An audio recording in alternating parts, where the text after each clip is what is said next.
I sing the body electric. The armies of those I love engirth me, and I engirth them. They will not let me off till I go with them, respond to them, and discorrupt them, and charge them full with the charge of the soul. Was it doubted that those who corrupt their own bodies conceal themselves? And if those who defile the living are as bad as they who defile the dead? And if the body does not do fully as much as the soul, and if the body were not the soul, what is the soul? The love of the body of man or woman baulks account. The body itself baulks account. That of the male is perfect, and that of the female is perfect. The expression of the face baulks account, but the expression of a well-made man appears not only in his face, it is in his limbs and joints also. It is curiously in the joints of his hips and wrists. It is in his walk, the carriage of his neck, the flex of his waist and knees. Dress does not hide him. The strong sweet quality he has strikes through the cotton and broadcloth. To see him pass conveys as much as the best poem, perhaps more. You linger to see his back, and the back of his neck and shoulder side.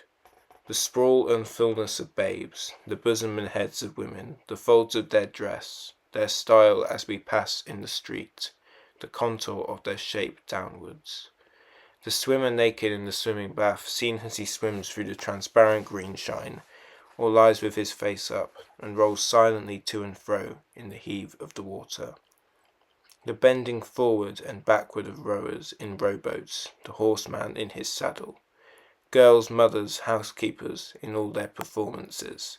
The group of labourers, seated at noontime, with their open dinner kettles and their wives waiting. The female soothing a child. The farmer's daughter in the garden or cowyard.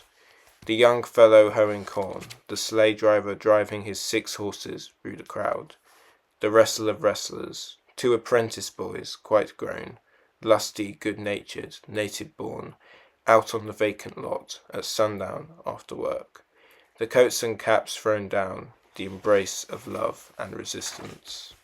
The upper hold and under hold, the hair rumpled over and blinding the eyes, the march of firemen in their own costumes, the play of masculine muscle through clean-setting trousers and waist straps, the slow return from the fire, the pause when the bell strikes suddenly again, and the listening on the alert.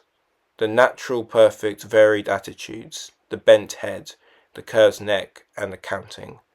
Such like I love, I loosen myself, pass freely, am at the mother's breast with the little child, swim with the swimmers, wrestle with wrestlers, march in line with the firemen, and pause, listen, count.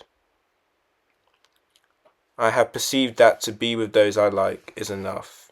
To stop in company with the rest at evening is enough.